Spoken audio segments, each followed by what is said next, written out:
Mr. Speaker, the Premier and the Finance Minister have said day after day in this chamber that they plan to spend $1 billion in terms of flood protection. This is for people in Lake St. Martin, Lake Manitoba. The money will be spent partly along the Assiniboine River.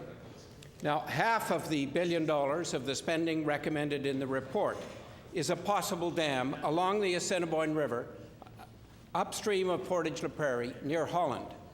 I asked the Premier, does his plan to spend $1 billion on flood protection mean that he's decided to go ahead with the dam along the Assiniboine River near Holland, yes or no? I thank the member for the question. The member knows full well that the initial commitment was $250 million to build an additional channel out of Lake Manitoba into Lake St. Martin, to make the existing emergency channel a permanent channel, which includes some re-engineering to widen its capacity to take the additional water out of Lake Manitoba. And that engineering is the priority right now, because that'll allow both Lake Manitoba and Lake St. Martin to reduce the amount of water during times of excessive flows and prevent flooding in those communities. That's the priority that we're focusing on at the moment. Mr. Speaker, as all members here know well, the Premier has stood up day after day and said he's got to raise the PST because he's been recommended to spend $1 billion of new flood prevention infrastructure. Half of that billion is on the Holland Dam. If the Premier doesn't intend to build it, then the estimated flood prevention costs are only $500 million instead of $1 billion.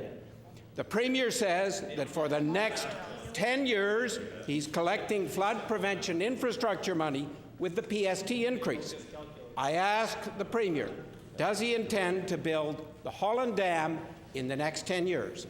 We've clearly identified and announced that the first major commitment on flood protection is the $250 million for Lake Manitoba to have an additional outlet, and Lake St. Martin to broaden and make permanent the emergency channel that was built in the 2011 experience. We're also fortifying the dikes along the Assiniboine River, working with the City of Brandon to strengthen flood protection in that community, which has made tremendous progress, including additional protection this year. Those are the priorities as we go forward.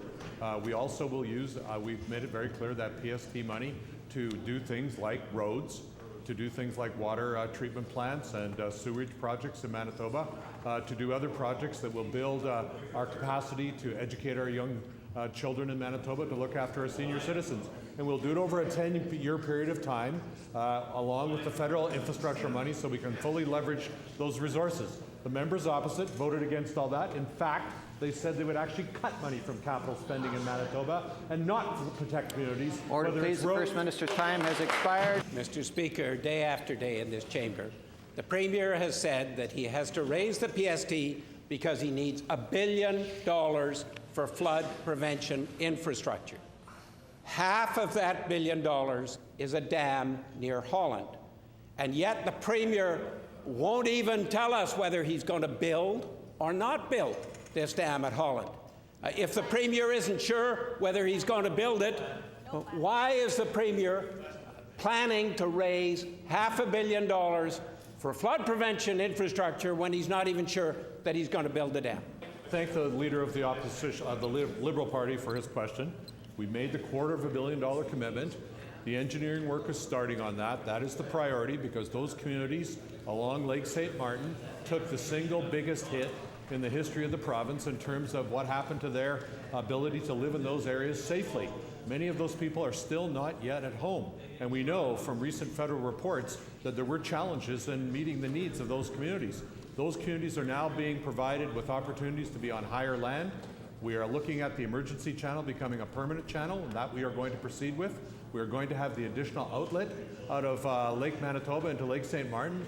And I can tell the member opposite, when I've talked to the producers out there, people that live in that area, they see that promise as a godsend. It will give them certainty. It will allow for economic renewal in the Interlake. It will allow for more opportunities for people in the Interlake to make investments. That is the priority. We're proceeding on it.